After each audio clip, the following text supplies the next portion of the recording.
Saat ini, Anda sedang mendengarkan Radio Era Baru. Green Radio Line, Beyond the Limit. Baru kenal. Tapi mudah-mudahan setelah ini kita akan akrab dan kita pengen tahu nih apa saja kira-kira makna fotografi dan juga profesinya sebagai seorang fotografer yang ada kaitannya dengan olahraga ya. Kita sudah terhubung dan juga tergabung nih. Halo Bro Peksi Cahyo. Halo Mas. Halo. Gimana kabarnya Bro Peksi? Sehat, alhamdulillah. Alhamdulillah. Ini posisinya kalau boleh tahu lagi di mana nih? Lagi di rumah. Oh, lagi di rumah ya. Ya. Kebetulan WFH juga ya. Lagi pandemi ya. Iya. Iya. Bro Peksi ini atau Bang Peksi ini adalah seorang fotografer yang sudah lama. Mungkin Anda juga bisa melihat ataupun mungkin pernah menikmati karya-karyanya yang secara tidak sadar. Karena kan kadang-kadang foto itu untuk nama orang yang yang meng-create ataupun yang mengambil gambarnya kan kadang-kadang kecil atau bahkan mungkin tidak dicantumkan. Jadi kadang-kadang kayak nggak tahu nih. Tapi kalau Anda adalah orang yang suka dengan seputaran olahraga, bisa jadi nih mungkin pernah melihat ya Bro Peksi ya. Boleh diceritain sedikit mungkin kayak introduce gitu ya, perkenalan. Oke. Halo teman-teman semuanya, sahabat Green Radio Line. Nama saya Peksi Cahyo. Saya fotografer yang banyak menekuni tentang olahraga. Karir saya di dunia foto jurnalistik olahraga bisa dibilang belum lama. Paling baru dari saya mulai motret fotografi olahraga tuh baru tahun 2003. Jadi kalau sekarang tahun 2020 berarti baru 17 tahun lah ya gitu kan saya menekuni dunia fotografi olahraga ini. Sudah termasuk. Apa? Lama itu. Belum dong, 17 tahun belum tentu dapat KTP kan gitu ukurannya. Nah terus saya lama bekerja di sebuah media olahraga yang mungkin teman-teman sahabat Green Radio Line semua di sini pernah dengar karena kebetulan media tersebut sudah almarhum, namanya Tabloid Bola. Oh, Tabloid Bola. Miliknya kelompok Kompas Gramedia dan kebetulan kami sebagai mantan karyawannya nih sedang berduka karena Pak Yaakob Utama kemarin meninggal dunia sebagai salah satu sebagai pendirinya. Dan hari ini dimakamkan di Taman Makam Pahlawan Kalibata. Sedikit cerita tentang Tabloid Bola. Tabloid Bola merupakan ide beliau, di mana dulu beliau mendambakan pengen memiliki media yang khusus membahas tentang olahraga. Lahirlah Tabloid Bola, dan saya bergabung sejak tahun 2003 di situ sampai tahun 2015. Pengalaman liputan sih udah cukup banyak ya. Kalau nasional di ajang di level di hampir semua level turnamen, kejuaraan atau kompetisi sepertinya udah hampir pernah saya foto semua, mulai dari Pekan Olahraga Nasional, terus Pekan Olahraga Difabel malah disabilitas, terus kompetisi sepak bola Liga Indonesia, bulu tangkis, IBL, Libama, kalau voli apa tuh Proliga, dan seterusnya. Kalau di level regional internasional, saya sudah pernah motret MotoGP, F1, terus saya pernah motret beberapa klub Premier League ketika mereka sedang tour di Hong Kong. Lalu saya juga pernah memotret Piala Eropa dan Piala Dunia yang belum kesampaian aja dan mungkin nggak akan kesampaian kali ya, nggak tahu lah, tinggal Olimpiade sih jujur aja itu. Karena kemarin kan Asian Games mampir di Jakarta dan itu adalah satu kesempatan yang nggak saya sia-siakan untuk selain menambah jam terbang, ketemu dengan rekan-rekan fotografer internasional, banyak belajar dari mereka, dan tentunya untuk memperbaiki portofolio saya. Selepas 2015 sampai 2020 awal kemarin, saya sempat bekerja, ini sedikit geser malah tidak sebagai fotografer, saya dikasih kesempatan menjadi seorang head of multimedia di bola.com, sebuah perusahaan teknologi. Jadi itu bukan perusahaan media, beda seperti kalau yang saya cerita di awal tentang tabloid bola, itu pure perusahaan media. Kalau ini perusahaan teknologi miliknya grup SCTV Group gitu kan. Di situ saya nggak cuma ngurusin tentang foto, tapi lebih banyak bertanggung jawab tentang bagaimana belajar mendesain sebuah konten visual, baik itu video, foto, infografis, dan sebagainya itu jadi tanggung jawab saya. Per 1 Maret kemarin, saya resmi menjadi seorang freelance fotografer olahraga, dan sejak saat itu ya saya mulai belajar mengembangkan entrepreneur saya untuk bisa membuat karya-karya saya lagi untuk bisa lebih banyak mendatangkan banyak hal buat diri saya dan keluarga saya. Terus kalau keterlibatan saya di dunia olahraga Indonesia, ini saya pernah bikin bukunya Bambang Pamungkas yang pertama, ketika Jemariku Menari, itu buku yang sold out gitu kan, bersama Tabloid Bola sebagai penerbitnya. Terus kalau penghargaan, saya pernah menang sebagai juara pertama untuk kategori foto sports action di Anugerah Pewarta Foto Indonesia tingkat nasional. Tahun berapa itu? Tahun 2013 atau 14 lah, saya lupa. Terus yang terakhir 2018 kemarin saya sedikit naik kelas, masuk sebagai finalis top 10 di Asia Pasifik untuk kategori foto sport juga, tentang foto saya di Asian Games. Jadi yang di kategori Asia Pasifik itu saingannya adalah seluruh fotografer yang ada di Asia dan Oseania. Keren. Jadi ya kurang lebih kayak gitulah perjalanan karir saya yang baru seumur jagung ini. Ini kalau dibilang seumur jagung kayaknya udah bisa kita bilang mentereng juga nih. Belum lah. Mentereng sih belum, karena ya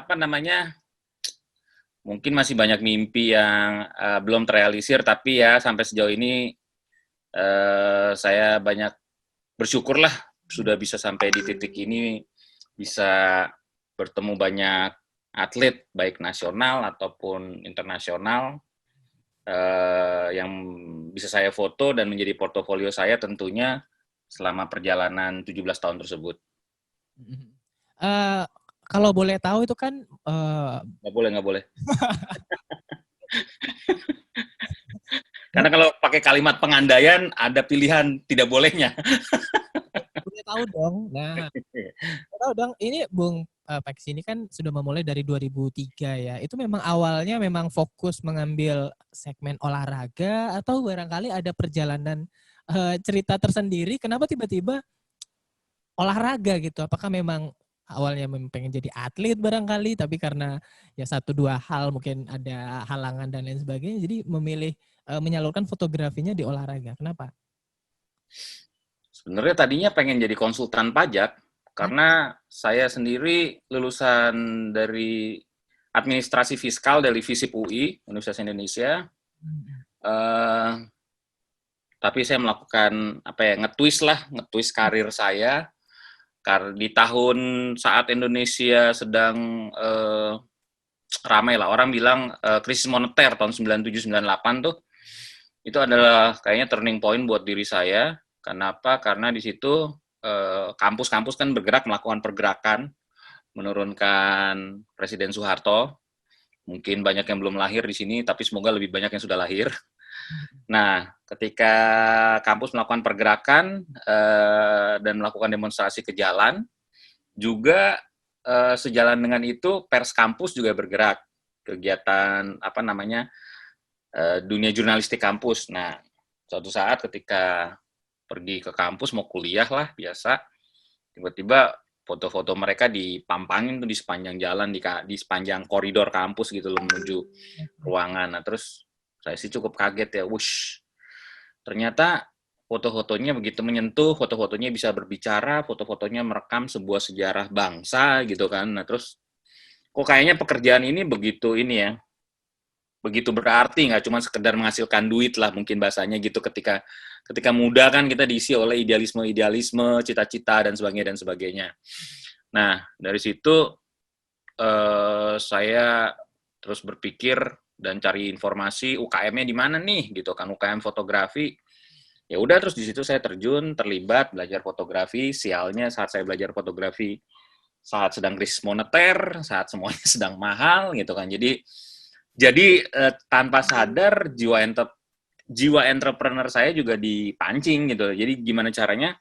Karena saya tuh background keluarga bukan keluarga yang cukup berada, jadi almarhum bapak ibu saya itu latar belakang keluarga kami pegawai negeri sipil, PNS, dan mereka mendorong saya untuk jadi PNS, cuman saya menolak gitu kan. Nah, akhirnya saya cari akal gimana caranya saya tetap bisa menyalurkan passion saya ini, hobi saya ini tanpa minta uang dari mereka atau tanpa mengurangi uang jajan saya gitu ya. Akhirnya yang ngambil proyek-proyek kecil, dokumentasi di berbagai kesempatan gitu kan. Misalkan ada teman ulang tahun gitu kan, terus ya udah sini gue fotoin. Ada teman ngapain atau ada pesta, ada ya gitu-gitulah, kayak gitu-gitu. Nah itu sambil belajar saya tukar dengan beli film kan gitu kan. Karena ya karena saya juga tidak dalam tanda kutip tidak memasang harga gitu kan. Jadi ekspektasi juga tidak terlalu tinggi. Dan mereka juga memang nggak punya budget juga untuk hire fotografer dalam konteks profesional, ya akhirnya kita melakukan dalam tanda kutip barter tersebut gitu kan. Jadi saya bisa belajar dan saya juga melakukan kewajiban yaitu memotret kegiatan mereka, mendokumentasikan fotografi kegiatan mereka. Ya awalnya sih seperti itu. Nah terus akhirnya kenapa di olahraga? Jadi sebenarnya saya sempat punya kesempatan untuk kerja di sebuah kantor berita asing, kantor berita foto asing. Waktu itu mereka baru membuka di Jakarta.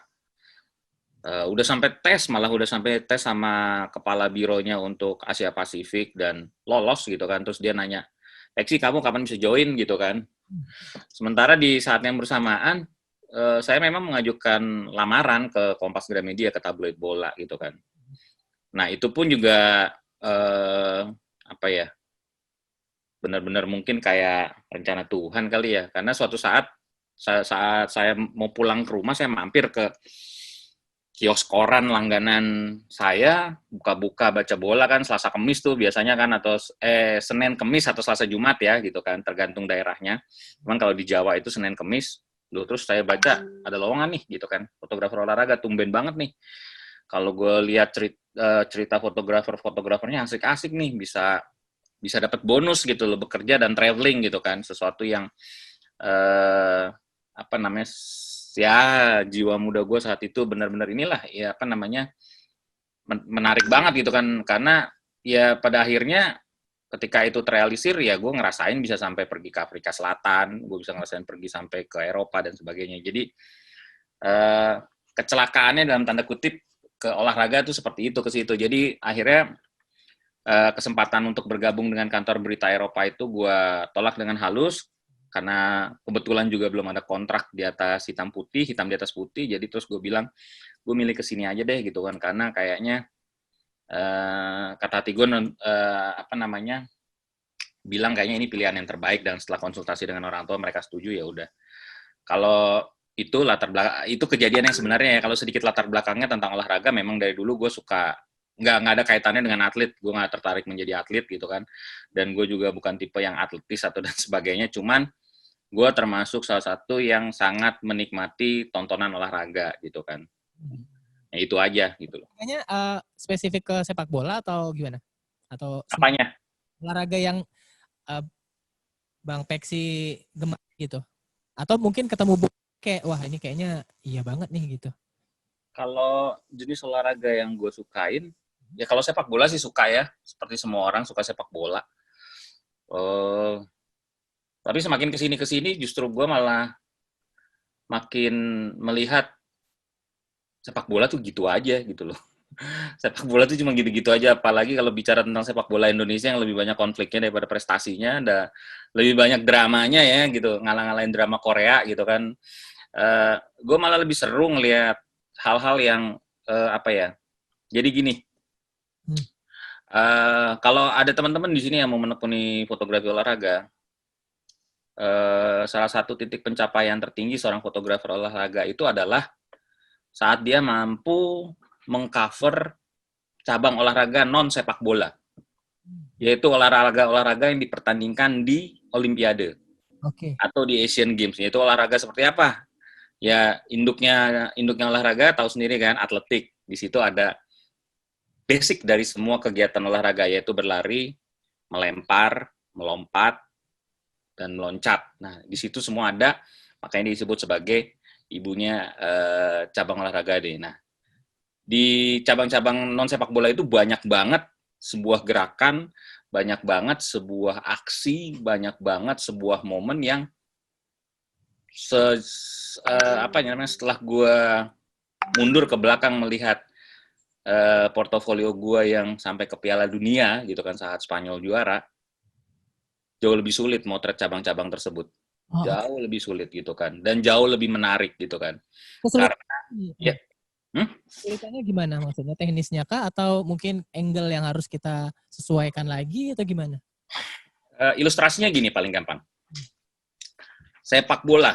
Di sepak bola tuh apa sih gerakan yang biasa terjadi di sepak bola? Orang bawa bola satu, Gol. orang menendang bola, tackling, duel di udara, kiper saat corner kick, sama yang terakhir yang paling banyak di sepak bola Indonesia biasanya keributan di lapangan.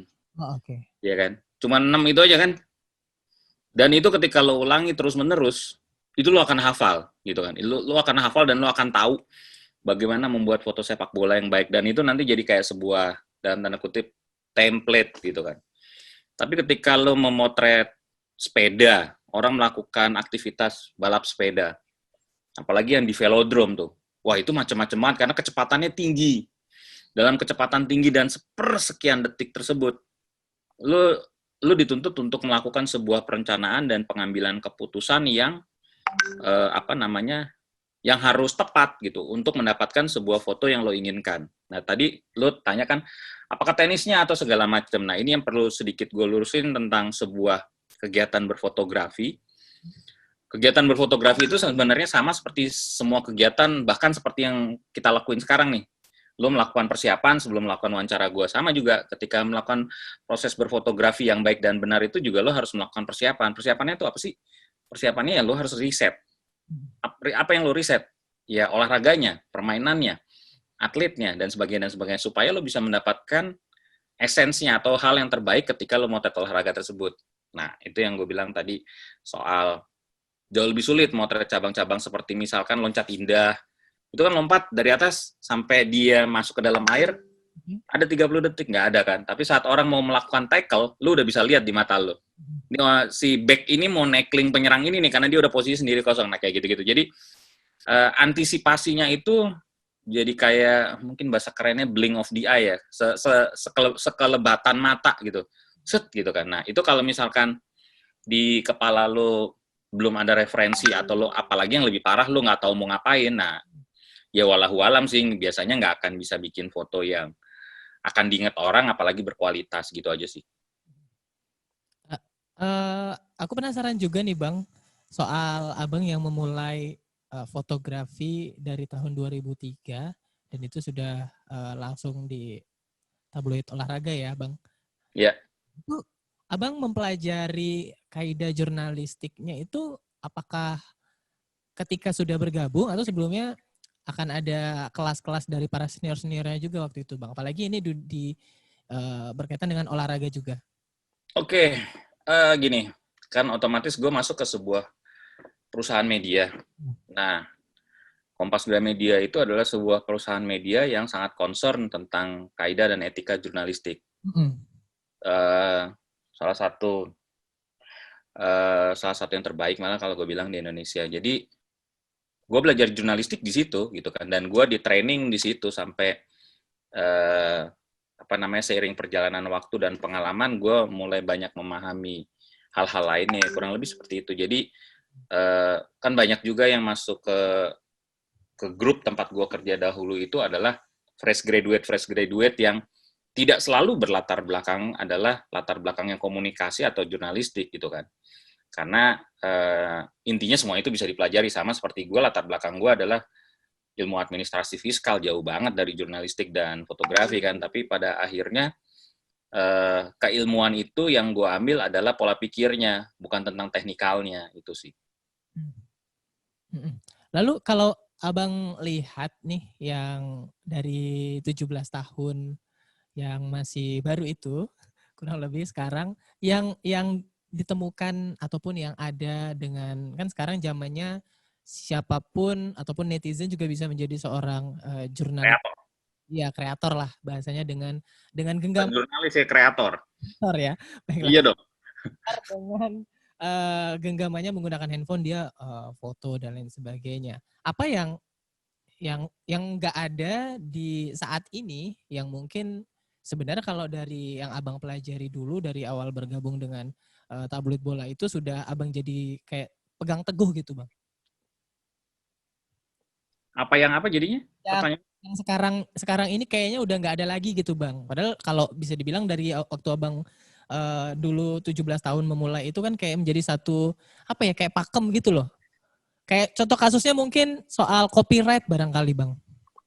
Soal mencantumkan nama dan lain sebagainya, hak cipta gitu, Bang. Itu gimana, Bang? Jadi gini sih, sebenarnya di Indonesia itu pada umumnya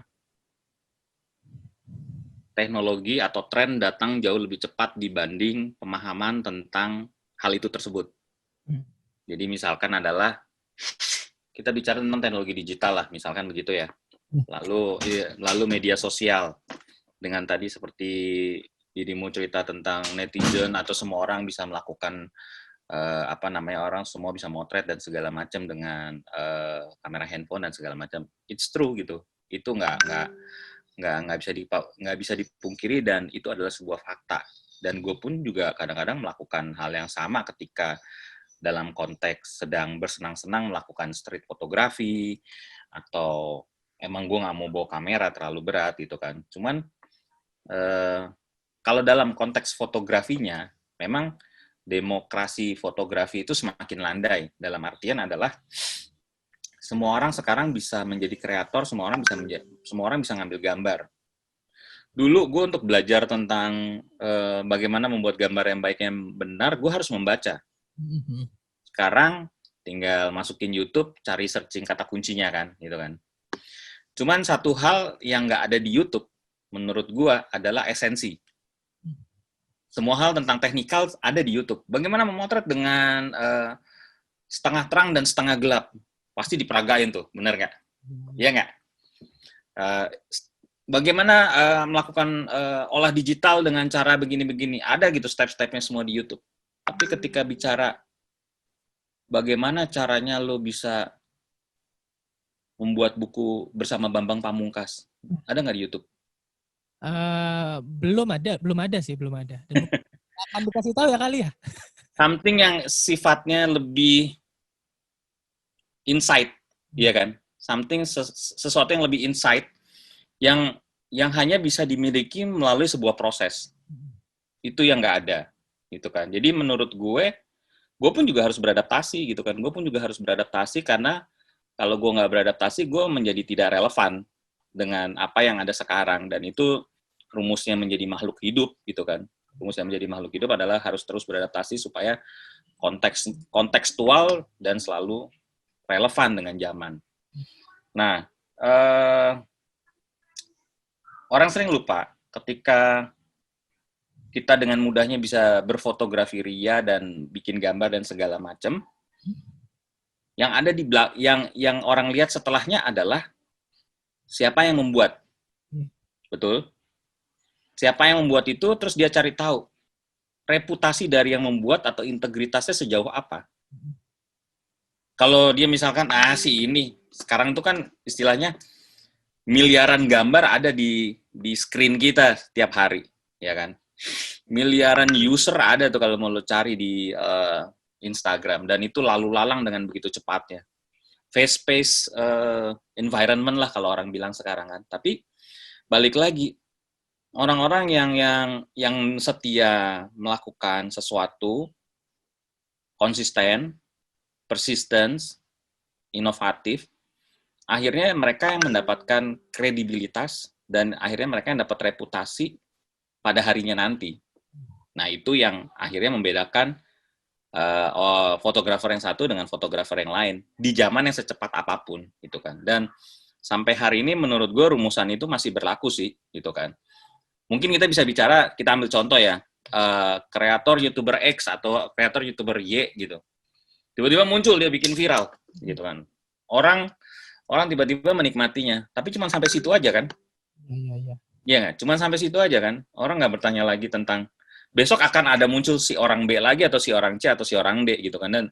Dan di zaman yang berputar begitu cepat ini seperti itu sih rumusannya gitu kan. Jadi nggak perlu khawatir ketika lu sudah memilih melakukan sesuatu dengan serius, dengan tekun, dengan tuntas, pada akhirnya sih lo bakal metik hasilnya nanti sih kalau menurut gue gitu. Terus kalau tentang copyright sekarang kan Google makin serius. Google mulai mengeluarkan Google Image Licensing yang nantinya itu akan membuat setiap orang, misalkan gini, yang paling gampang, kita nggak usah ngomongin orang sharing gambar paknya yang sering nih, dan sering kejadian, pernah kejadian sama gue, akun jualan, akhirnya akun jualan nih gitu kan, tapi dia nyolong gambar-gambar orang gitu kan, terus dia postingin gitu kan. Nah itu yang tadi gue bilang, kecepatan teknologi mengalahkan etika.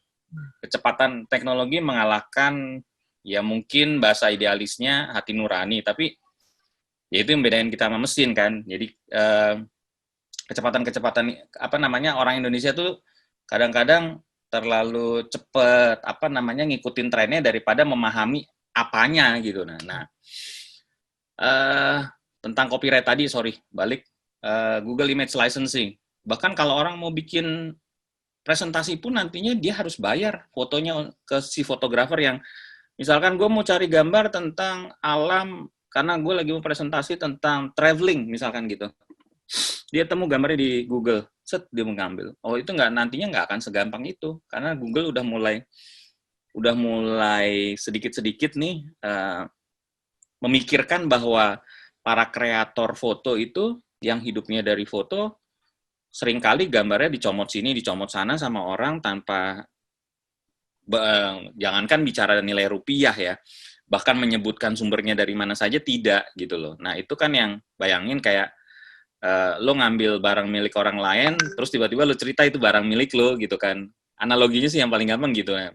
Kalau kita menyadari kesederhanaan makna itu seperti itu, mungkin kita akan mulai belajar menahan diri dan menghargai bahwa itu ada yang memiliki. Nah kalau ada yang memiliki kan sama seperti kita kalau nuwun ke rumah orang, ketok-ketokan, permisi, ini rumahnya siapa ya kan, seperti itu. Sama seperti ini gambar siapa ya, bolehkah saya pakai gitu kan? Oh silakan, kalau boleh apa mas atau apa mbak ininya? Oh sebutin aja ini bahwa itu karya saya. Biasanya cuma sampai sejauh itu kok, karena ujung-ujungnya kan si fotografer yang bersangkutan berpikir juga lebih jauh, dalam artian semakin sering gambarnya dipakai kan dia akan mendapatkan promosi secara gratis. Itu sih kalau menurut gue. Ya, dan itu juga kayaknya mungkin pelan-pelan sih Bang, menurut aku juga. Mudah-mudahan teman-teman kita atau mungkin kita juga, mungkin kita sendiri dan mungkin aku pribadi juga, mungkin teman-teman aku juga kadang-kadang suka lupa mention dan kayak lebih aware lagi kali ya sama karya-karya. Tapi aku pengen tahu juga di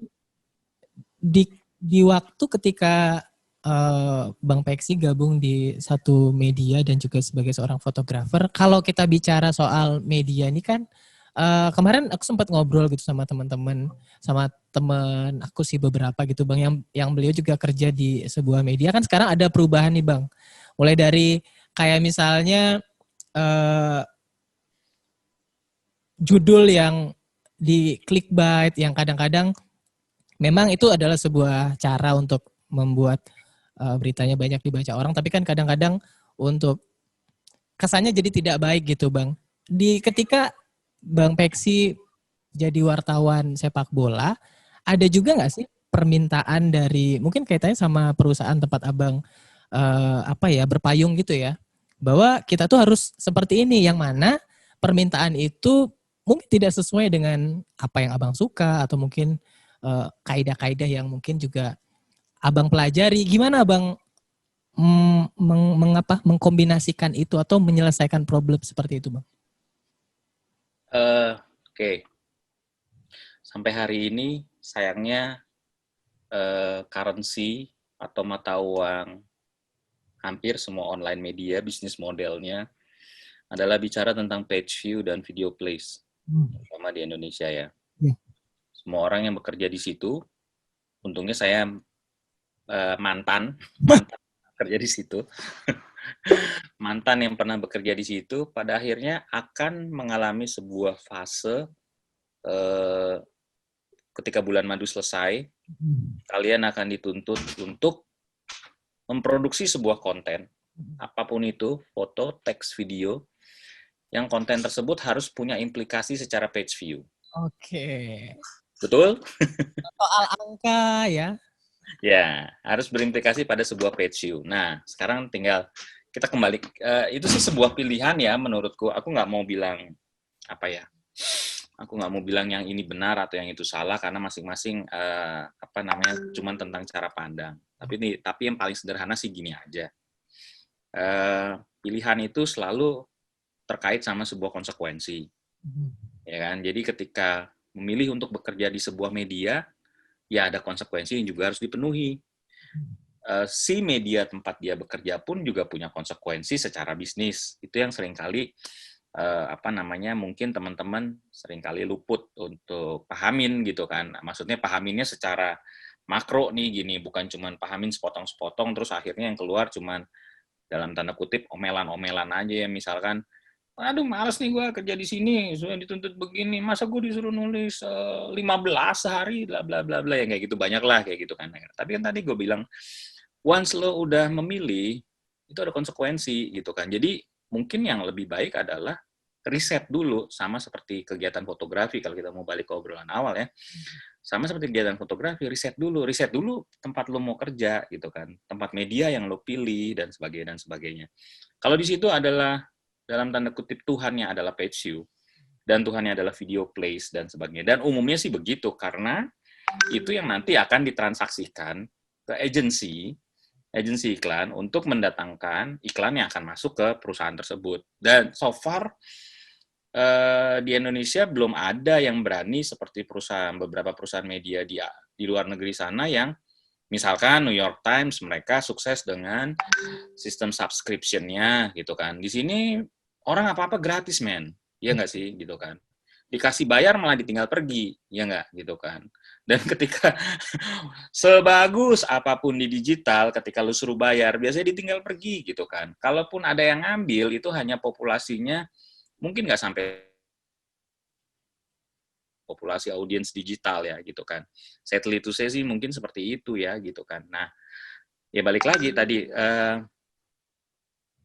semua tentang pilihan dan konsekuensi. Jadi bukan tentang menegosiasikan terus bagaimana lo menyelesaikan, karena menurut gue ini bukan sebuah problem sih. Jadi memang lo masuk sebuah industri yang karakternya seperti itu gitu, dan ketika lo masuk sebuah industri yang karakternya seperti itu, ya jangan cengeng gitu aja. Jangan cengeng atau jangan mengeluh gitu kan. Lu suruh nulis 15 berita, ya tulis aja gitu kan. Karena lu milih kerja di situ. Kalau lu nggak, ini kan lu tinggal keluar cari pilihan hidup yang lebih baik buat diri lu, yang menurut lu lebih cocok untuk diri lu sih. Itu sih. Jadi menurut gue itu sebuah pilihan yang malah menurut gue lebih, kalau dari sisi laki-laki bilang lebih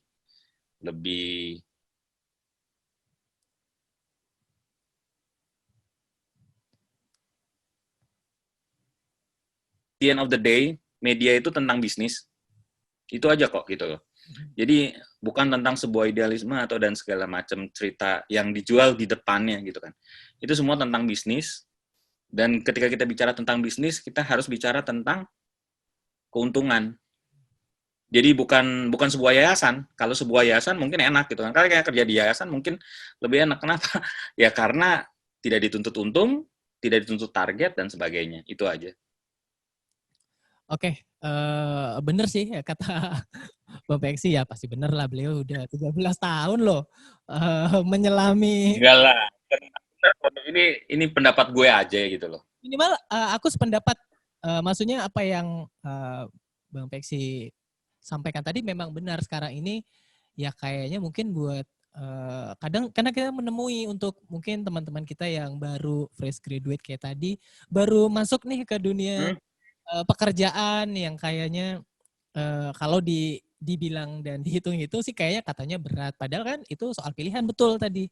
Ketika sudah masuk ke kolam itu, ya harusnya siap dengan konsekuensinya. Bahkan kalau sekarang Nah, Bung Peksi tadi orang kalau nyediain dikasih gratis itu ninggalin, bener. Bahkan dikasih gratisnya kadang requestnya banyak ya.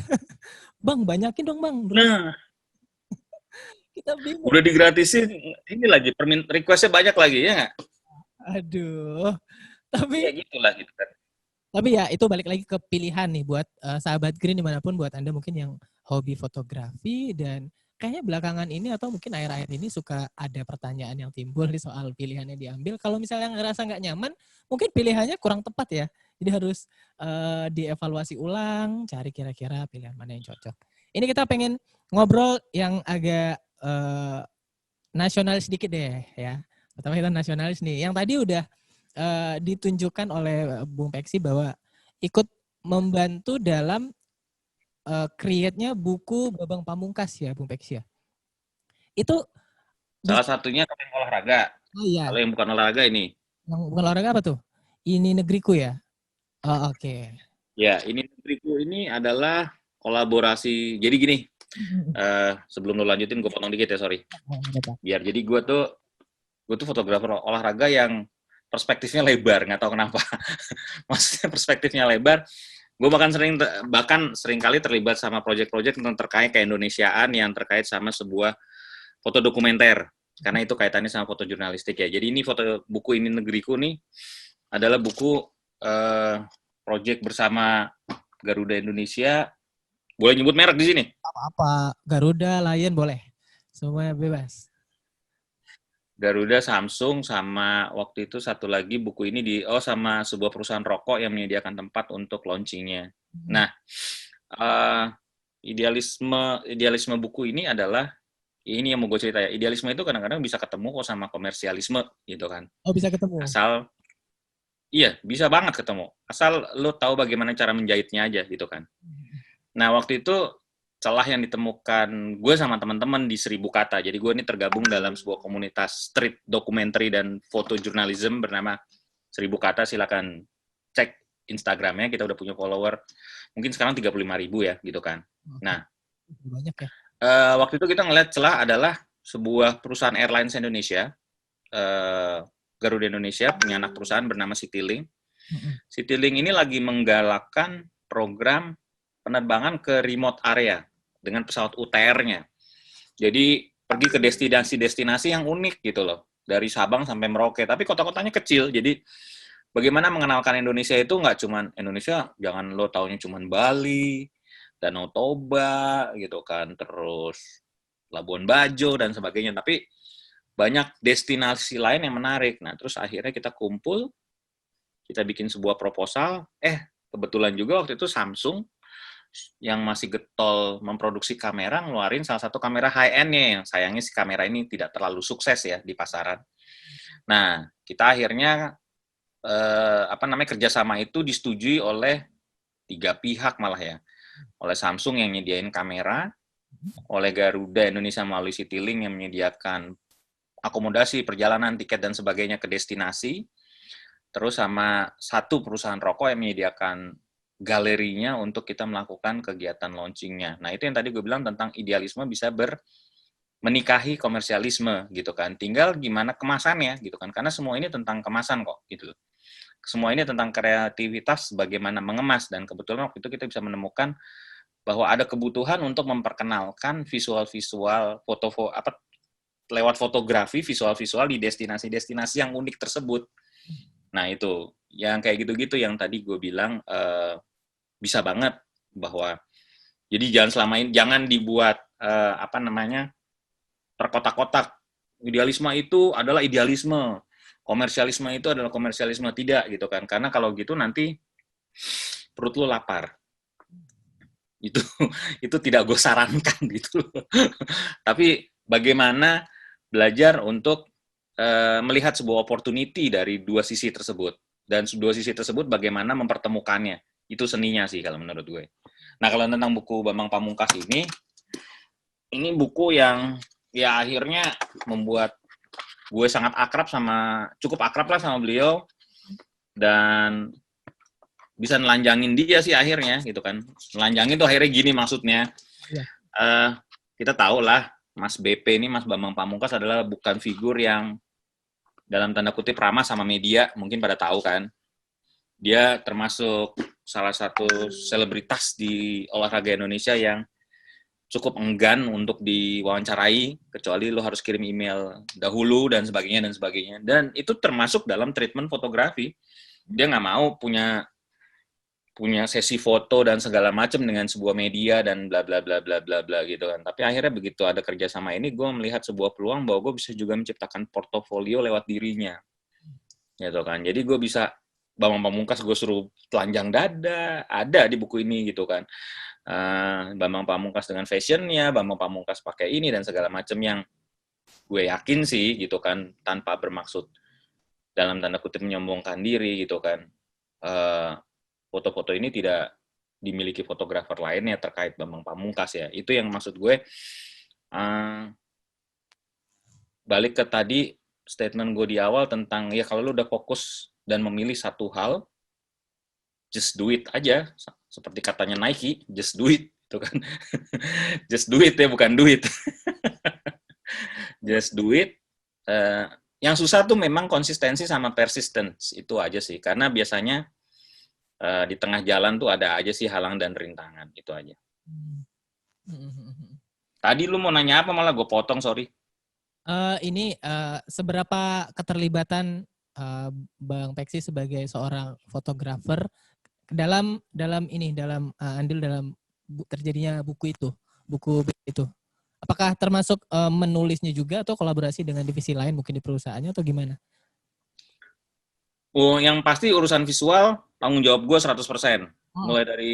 Mulai dari pemotretan, konsep pemotretan, pemilihan sampai saat launchingnya. Kalau di urusan teks itu ada namanya Mas Yudi Oktav yang waktu itu mengajak salah satu wartawan senior di tabloid bola yang ngajak gue untuk kerjasama untuk bikin ini.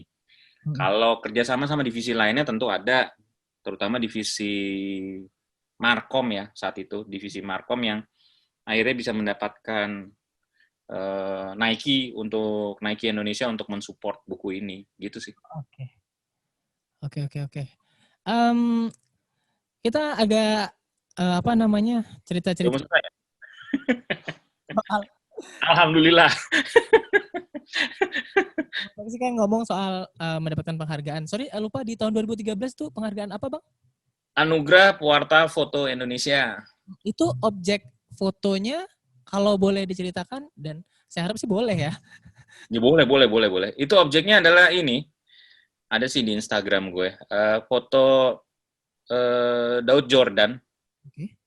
Daud Jordan, salah satu juara dunia yang pernah dimiliki Indonesia. Gue dapat foto actionnya waktu itu, beruntung banget saat dia melawan petinju Afrika Selatan di Senayan. Mukanya kepukul sampai kayak penyok gitu lah mukanya. Iya. Kalau di sepak bola tuh biasanya yang kena bola ya gitu ya, yang agak ketekan. Ya gitulah kurang lebih gitu loh. Itu kan yang nggak bisa kelihatan sama mata itu. Benar. Wah, itu sampai ke dokumentasiin. Berapa ini nih? Langsung dapat atau gimana tuh, Bang? Oh, enggak lah. Enggak. Pengen tahu nih, kalau fotografi sport ini barangkali apa sih yang harus ditekankan sekali nih? Mungkin dari teknik atau mungkin peralatan, karena kan berkaitan dengan kecepatan juga, apalagi medannya kalau olahraganya outdoor gitu kan. Mungkin bisa sedikit kasih gambaran nih, Bung Peksi, siapa tuh Sobat Green yang memang mau coba nekun ini bisa mengambil ininya, triknya kali ya. Yang pasti sih sebenarnya yang perlu disiapkan saat ingin menekuni fotografi olahraga adalah pemahamannya tentang olahraga yang mau dia foto. Itu yang paling penting sebenarnya. Karena tadi kita cerita, dirimu ceritakan bahwa gimana sekarang orang bisa motret dengan handphone dan segala macam, dan itu pernah gue buktiin motret atletik pakai handphone, dan asal asal cuacanya, pencahayaannya mencukupi, bisa gitu. Dan waktu itu memang kebetulan lagi di endorse sama Oppo Reno ya. Oppo Reno penasaran gitu kan, kalau gue endorse fotografer olahraga, bisa nggak lo menghasilkan foto olahraga dari handphone gue? Oh bisa, gue bilang gitu. Dan ya mereka cukup kaget gitu ketika bisa handphone buatan mereka ternyata bisa merekam objek bergerak, membekukannya dengan hanya pakai handphone, asalkan beberapa variabel-variabelnya mesti dipenuhi gitu, misalkan pencahayaan yang cukup dan sebagainya. Nah, kalau tadi balik lagi, memang yang paling penting adalah pengetahuan tentang olahraganya dahulu. Dan itu, karena pengetahuan itu akan membuat kita mempelajari gerakannya. Olahraga itu kan tentang gerakan, kecuali catur ya, gitu. Karena ini catur lo nggak bisa main gini doang gitu, atau gini gitu kan. Itulah.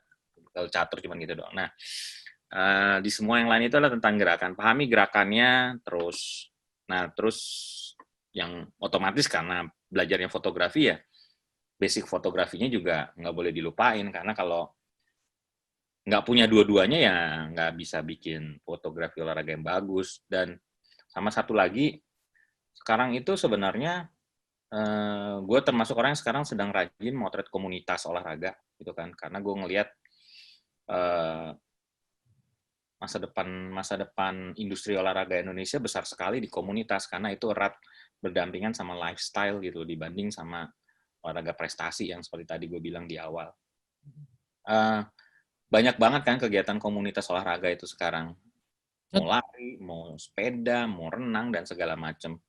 Mulai aja dari komunitas gitu kan, itu hal yang paling dekat. Jadi nggak usah selalu berpikir dalam konteks gue ini yang tadi yang gue ceritain, Piala Dunia, Piala Eropa, dan sebagainya macam, itu kan konteks gue sebagai fotografer profesional yang bekerja di sebuah media.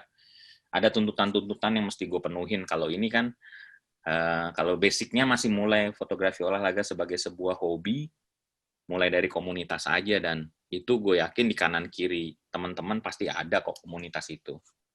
Apalagi komunitas bela diri itu menarik tuh untuk difoto gitu. Gitu. Untuk Indonesia sendiri yang punya ya walaupun olahraga yang paling banyak digemari sepak bola ya. Tapi yang berprestasi badminton. Maaf ya, kamu penggemar sepak bola apa badminton? Sepak bola tapi nggak pernah SPS Pekanbaru di peringkat berapa sekarang? Udah lama Pak. Saya mau mendukung juga, kadang karena mungkin juga berkompetisinya mungkin di ini ya, kompetisi yang tidak favorit kayak Liga 1 gitu ya. Jadi walaupun kita bisa mencari informasinya, tapi mungkin semangatnya udah agak kurang gitu, nggak kayak gengsi ya? Enggak sih, lebih kayak karbitan mungkin saya.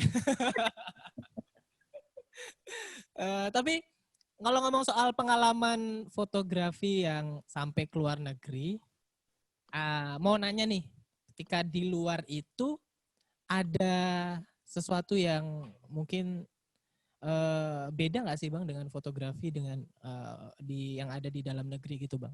Mungkin karena perizinan dan lain sebagainya, atau cuaca, atau gimana tuh Bang? Kalau ngomongin di luar negeri dalam konteks turnamen atau kejuaraan internasional, yang beda nih ya, yang pasti. Mereka memposisikan pekerja media, salah satunya adalah fotografer itu sebagai partner. Itu hal yang utama. Kenapa aku bilang sebagai partner? Apapun yang dibutuhkan oleh pekerja media, baik terutama fotografer yang perlu mengirim gambar dengan secepat mungkin, dengan besaran file yang cukup besar, mereka sediakan yang namanya jalur internet yang nggak putus-putus atau berbet tuh. Terus di setiap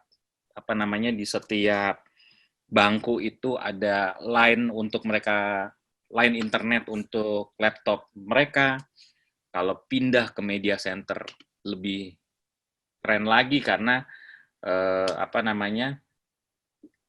di situ tuh karena mereka menyadari begini, kejuaraan ini nggak akan ada artinya kalau tidak diberitakan dengan semenarik mungkin oleh teman-teman media. Itu mindset yang gue nggak, jujur ya gitu kan, jarang gue temui di event-event lokal. Kenapa? Karena sering kali gitu, bahkan di kejuaraan sepak bola lah, olahraga favorit lo tadi kan gitu kan. Itu paling ini gitu, yang paling sering yang paling sering bikin fotografer tuh bahasa kerennya meradang gitu loh, sering marah-marah gitu. Kenapa marah? Mau ngirim gambar dari lapangan aja nggak bisa, harus modal sendiri, tethering segala macam, paket data sendiri segala macam. Nah gimana maksudnya? Nah itu yang gue lihat tadi, tidak menjadikan para fotografer yang akan membawa gambar itu keluar untuk dilihat sebagai partner. Kalau lo berpikir menjadikan mereka itu adalah partner yang harus diservis, karena mereka nantinya akan memberikan servis, itu akan jadi sebuah paradigma yang berbeda. Bener nggak? Tapi paradigmanya di sini tidak seperti itu. Paradigmanya di sini, ngapain teman-teman media itu di ini, biarin aja mereka ntar ada sama kantornya segala macam kayak gitu-gitu. Ya itu yang jadinya mereka juga, teman-teman media pun juga akhirnya mau thread menghasilkan karya fotografi yang luar biasa juga mungkin jadi dalam tanda kutip agak sedikit gitu mungkin kali ya. Nah itu perbedaan yang utama ya. Jadi gue ketika di Piala Dunia mau ngirim gambar dari manapun itu gampang banget gitu. Gue ketika di Piala Eropa juga sama gitu kan. Kita baru bisa melakukan kayak gitu ketika eventnya baru selevel Asian Games. Tapi kalau di sana, di segala sesuatu yang udah jadi sebuah jualan industri olahraganya disiarkan oleh TV nasional dan segala macam, itu sama aja ini treatmentnya gitu, bahwa ya media itu adalah partner, dan ketika partner yang kita butuhin dari fotografer ini para teman-teman fotografer ini adalah apa? Gambar. Begitu mereka keluar membawa gambar yang bagus tentang pertandingan X melawan Y gitu kan, yang terekspos nantinya siapa? Para sponsor kan. Nah itu mindset kayak gitu yang tadi 17 tahun gue menekuni fotografi olahraga di sini, itu till today gue melihat belum terlalu banyak perbaikan yang signifikan lah bisa dibilang gitu. Makanya gue sekarang lebih tertarik motret olahraga yang kaitannya sama lifestyle gitu loh. Karena bersentuhan langsung sama pelakunya, bukan dengan atlet gitu, menurut gue malah jauh lebih menarik gitu aja sih. Iya. Bener juga sih yang dibilang oleh Bang Peksi ini, karena memang mungkin ekosistem di lokal kita memang belum sampai ke sana, atau mungkin sudah sampai ke sana tapi mungkin ada pertimbangan lain kali Bang ya. Mungkin ya kalau kita bisa neken budget kali untuk yang lain ya kali ya. Bisa jadi itu salah satu. Itu juga bisa jadi, saya bilang bukan berarti valid gitu ya. Nah, prinsipnya sih sebenarnya tentang mindset aja sih gitu kan. Kalau soal budget atau segala macam. Jadi maksudnya kalau lo mindset berpikir misalkan begini, saya mau melakukan telekonferensi sama Bang Peksi sekarang, saya pengen memastikan bahwa gambar bagus, suara nggak putus-putus, jadi sajian tayangannya nanti akan saya share ke publik lewat YouTube dan segala macam akan enak untuk dinikmati. Berarti apa yang mesti lo siapkan? Teknologi supportingnya kan? Ya kan? Itu aja gitu maksudnya. Nah kan ketika itu tidak dipikirkan sebagai sebuah support untuk mensupport ininya, mungkin masih masalah kali di ininya, di periuk utamanya mungkin. Jadi yang support itu ya nanti aja lah ya gitu kali ya. Itu hanya dugaan kita saja ya. Apa? Depan itu hanya dugaan saja, dan mudah-mudahan Iya. kan bisa menjadi ketemu solusi dan pemecahan untuk Amin. Udah sebelum on air ini kita udah janjian kita mau ngelihat hasil-hasil karya dari Bang Peksi ini yang sudah dihimpun bahasanya ya, dikumpulkan dalam sebuah website. Ini mungkin kita bisa sama-sama lihat. Mungkin nanti Abang juga bisa sedikit ceritain ya, Bang. Iya boleh, lu pilih aja nanti gue ceritain. Oke.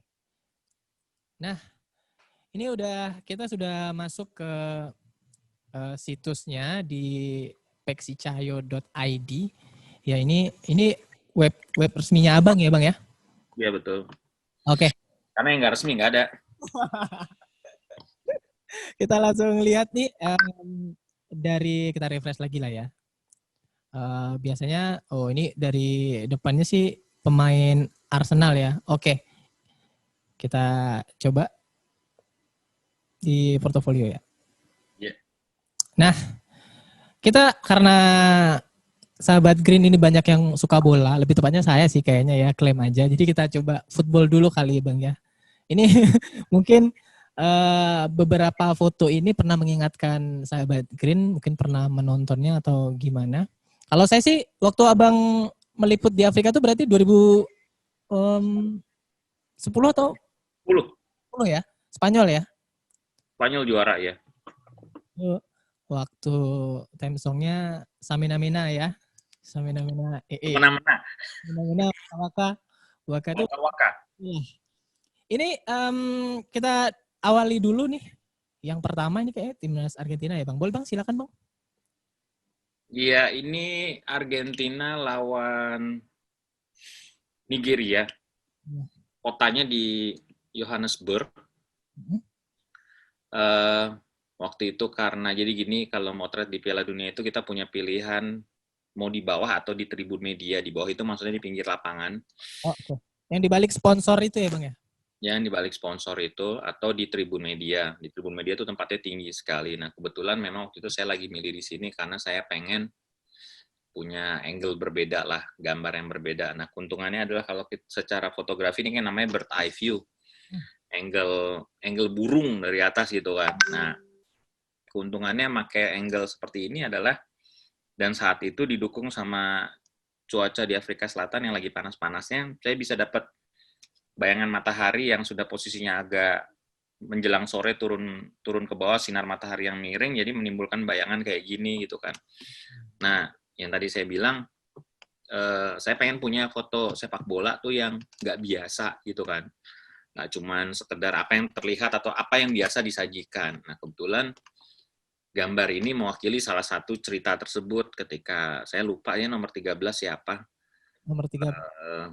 Mesti lihat line up lagi, tapi kok dapat bayangannya lucu gitu kan, kayak lagi dikejar pemain lain nih gitu sih. Intinya begitu aja tentang bagaimana berkreasi dengan pendekatan berbeda.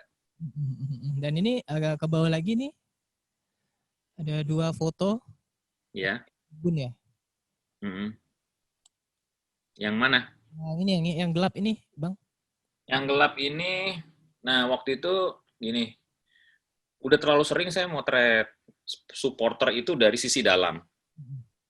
Dari sisi ketika meliput gitu ya. Sebagai fotografer sepak bola kan biasanya kita berada di dalam lapangan terus kita memotret wajah-wajah supporter gitu kan. Hampir semua sih gambarnya biasanya ya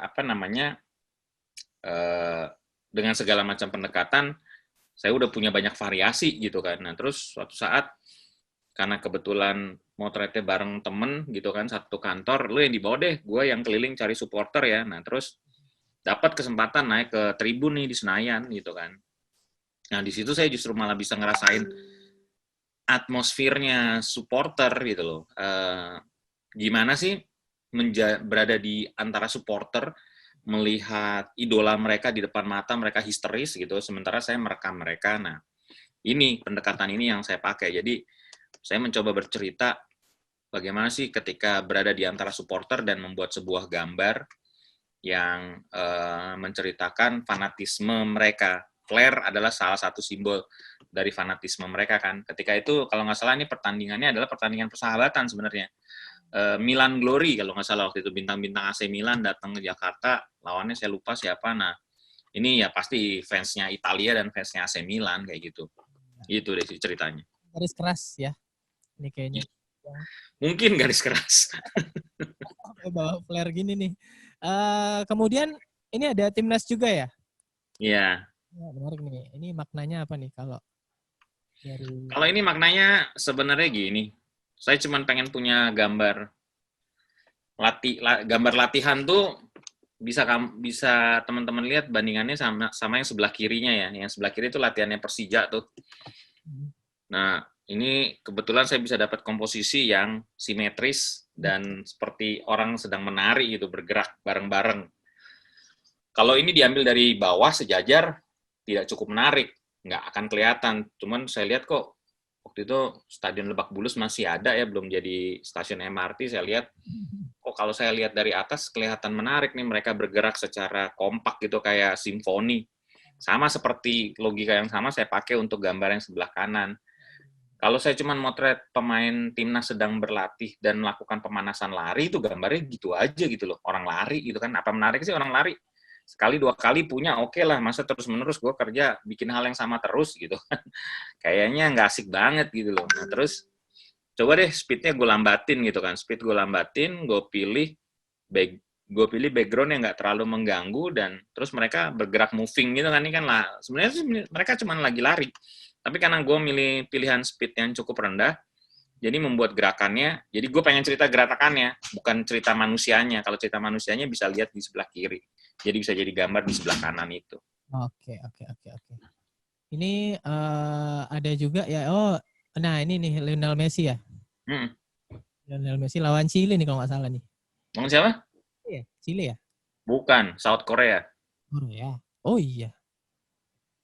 Oh oke. Ini dari Tribun nih ya Bang ya? Ya, ini gue pengen nyeritain gini loh. Messi itu kan sebagai salah satu pemain yang sulit dijaga lawan dan selalu dikerubungi lawan.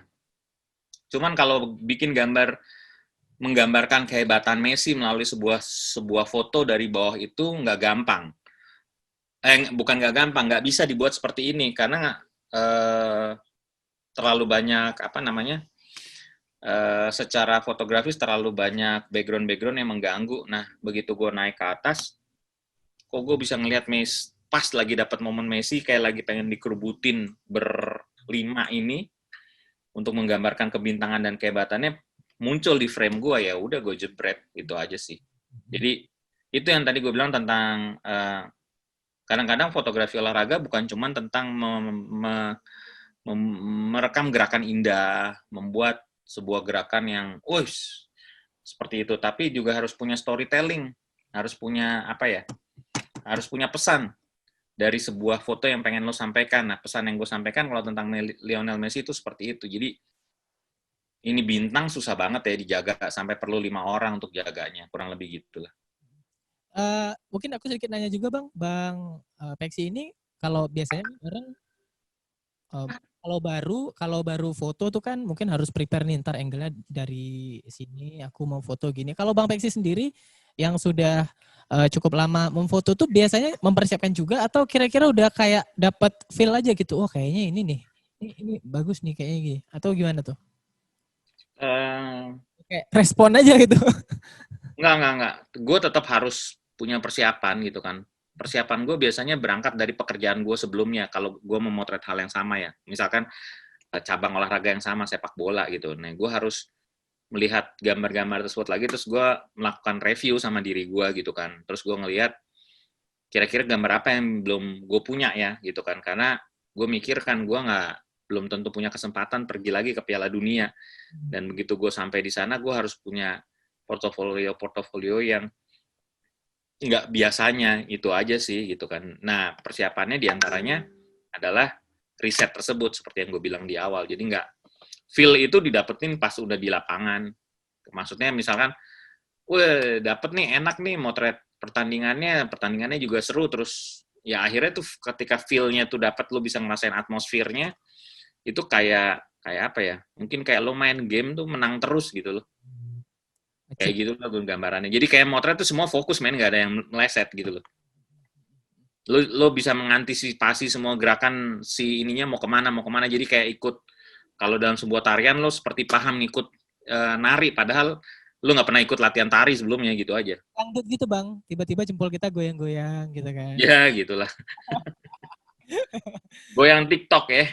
Iya, kayak ngubur-ubur dan sebagainya. Nah, ini ada pemain Arsenal juga dan ini kayak pembatas gitu ya, Bang ya, yang di ini fans ya, supporter ya, ada besi pembatas. Jadi kayaknya kesannya kayak ini ya, kotak-kotak gitu ya.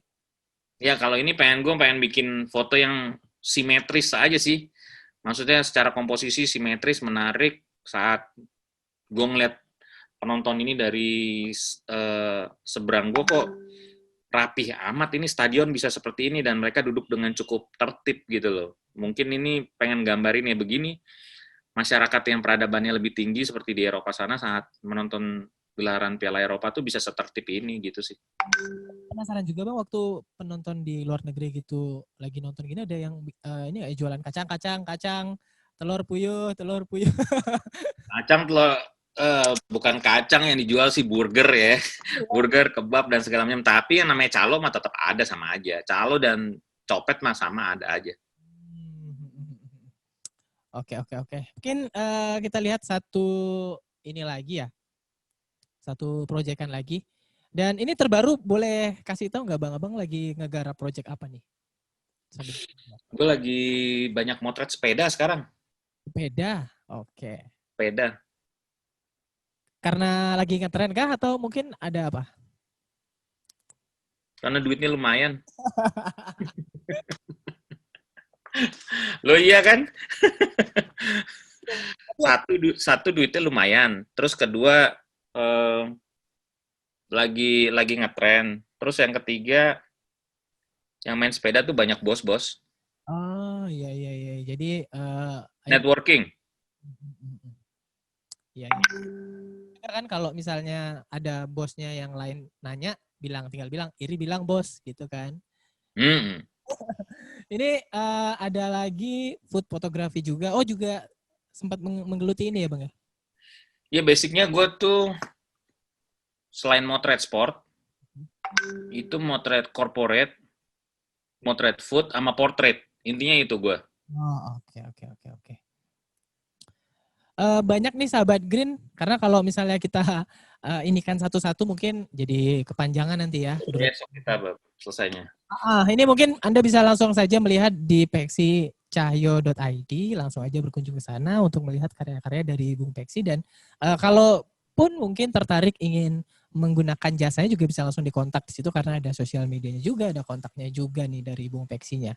Kita balik lagi ngobrol-ngobrol sama Bung Peksi setelah tadi melihat ini ya karya-karyanya. Ini mungkin kita masuk di closingnya nih buat sahabat Green juga yang pengen menekuni fotografi yang kaitannya sama olahraga sebagai abang senior lah ya, Bang Peksi, sedikit masukan dari mungkin yang paling dasar nih yang harus dipersiapkan.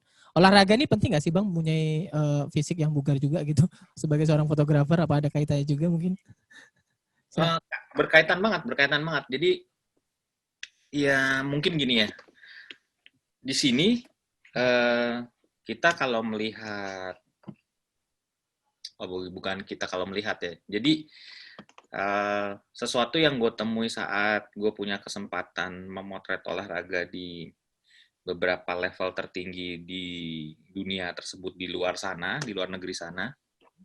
Satu hal yang nggak gue temui di sini adalah mayoritas fotografer olahraga di sana itu adalah mereka-mereka yang usianya di rentang sekitar 35 sampai 55. Oke. Sesuatu yang agak jarang gue temuin di sini gitu kan. Maksudnya gini, di sini orang akan merasa aneh ketika misalkan melihat orang berusia 50 tahun masih memotret olahraga di pinggir lapangan. Pasti masyarakat kita atau kita sendiri mungkin bilang, tuh aki-aki mah ngapain masih motret pinggir lapangan, pasti gitu dah gitu kan. Ceng-cengan dari yang muda tuh biasanya gitu tuh gitu kan. Atau kasihan tuh, atau kalimat selanjutnya adalah mungkin kasihan tuh udah tua masih motret aja gitu kan. Nah, tega sekali ayahnya di usia segini nanti. Nah, yang mengagetkan gue adalah gue di sana ketemu, bahkan waktu sempet ngobrol gitu ya, ini orang malah umurnya 60-an gitu saat lagi ngerokok bareng waktu gue masih ngerokok di sebelum pertandingan mulai kan kita biasa tuh fotografer kalau yang ngerokok ngumpul di pojokan, ngobrol gitu sama orang Prancis. Dia malah motret olahraga itu sejak Piala Dunia tahun 82 saat Michel Platini masih main dan Maradona masih junior. Itu tahun 2010 gue tanyakan. Berarti karirnya dia memotret Piala Dunia itu adalah 28 tahun ya, ya nggak? 28 tahun, bayangkan kalau dia mulai motret di usia 22, berarti umur dia 50 tahun kan, gitu kan. Dan dia masih berpikir untuk motret lagi di Piala Dunia 2014 atau 2018. Sama juga gue pernah ketemu satu fotografer dari Singapura, bukan Singapura, Malaysia, namanya Stanley Chow. Stanley Chow ini umurnya 60-an malah. Jadi waktu kalau ketemu gue di lapangan itu, gue ledek-ledekannya gini, kapan lu pensiun? Gue bilang begitu kan. Giliran gue nih sekarang, gitu ledek-ledekannya gitulah, gitu kan. Nah itu maksud gue gini, di luar sana itu, ketika lu bicara tentang kecintaan tentang apa yang lo lakukan, itu tidak lagi memandang sisi usia, dan sebagainya. Dan otomatis ketika lo tadi bicara tentang perlu sehat nggak sih atau seperti apa dan segala macam, ya mereka di usia 60 tahun, 55, 50 tuh masih energik. Apalagi yang Jepang-Jepang tuh. Ya, kalau gue ketemu fotografer yang Jepang di Piala Dunia itu, banyak yang umurnya 45 tahun ke atas, tapi gerakannya masih gesit gitu kan. Cepat dan mungkin bedanya gini, saat mereka... Loh, putus ya? Enggak, Bang. Halo? Oke. Saat mereka masuk di usia yang lebih matang, mereka bisa bergerak dan bekerja lebih efektif sama efisien gitu. Jadi kalau lo nanya tentang butuh nggak sih segar, bugar, tentunya butuh karena pekerjaan ini juga melibatkan aktivitas fisik. Aktivitas fisiknya minimal adalah berjalan, itu aja. Stadion itu kalau di luar negeri jaraknya jauh-jauh, nggak bisa kayak di sini yang parkir motor taruh deket terus jalan kaki dikit nyampe gitu kan. Di sana tuh kita bisa berjalan paling pendek itu 1,5 kilo gitu kan, karena memang areanya itu udah di screening. Maksudnya di screening Anda udah dibatasi, bawa kendaraan hanya boleh berhenti di sini, kita harus berjalan memasuki stadion mulai dari sini, terus pintu media ada di mana dan segala macam kayak gitu. Jadi berjalan kaki membawa beban peralatan sebegitu beratnya itu udah jadi hal yang biasa bagi orang-orang yang memilih menekuni fotografi olahraga itu sih. Sebenarnya gue pengen sih bikin forum, belum kesampaian nih. Ada di satu cita-cita gue gitu kan. Mungkin Om Budi bisa bantu support. Apa namanya ya, forum tentang fotografi olahraga gitu kan. Forum tentang fotografi olahraga.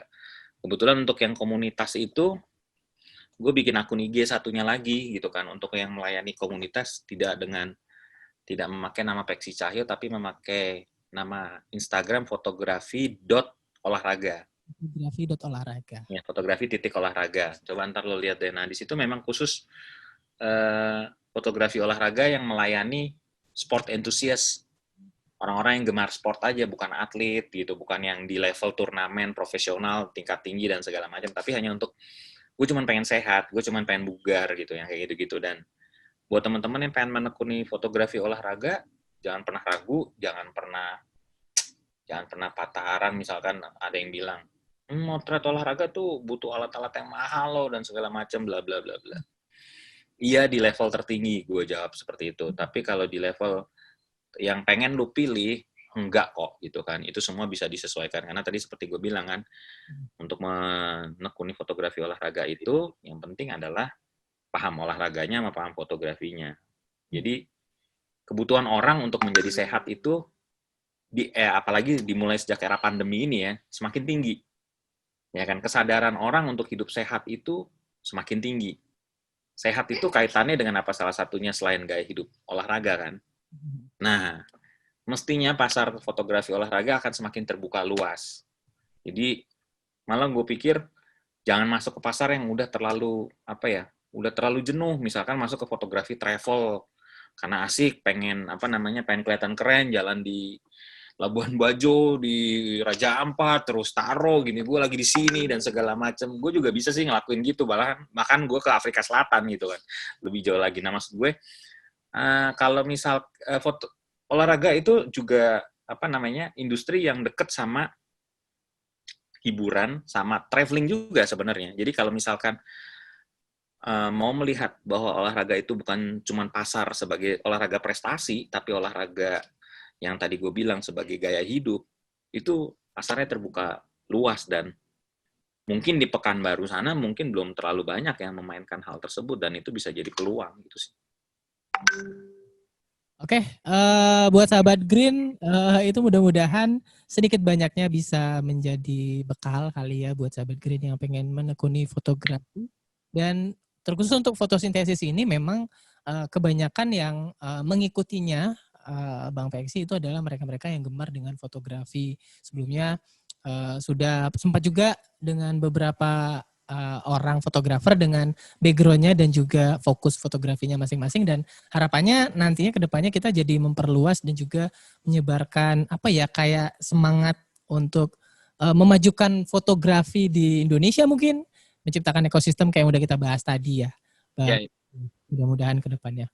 Terima kasih buat sahabat Green yang sudah mendengarkan fotosintesis dari 1 jam tadi. Terima kasih juga buat Bang Peksi Cahyo sudah bergabung dan juga berbagi kepada kita. Terima kasih Bang. Sama-sama.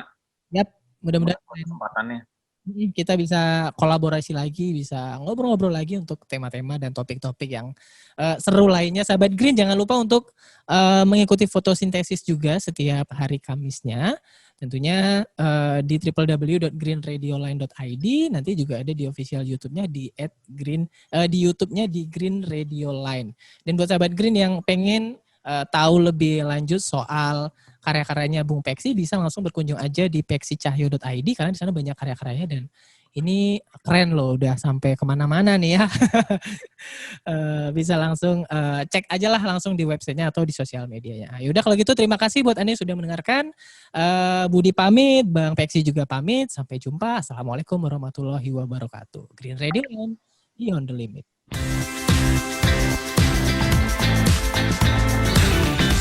Saat ini, Anda sedang mendengarkan Radio Era Baru. Green Radio Line, Beyond the Limit.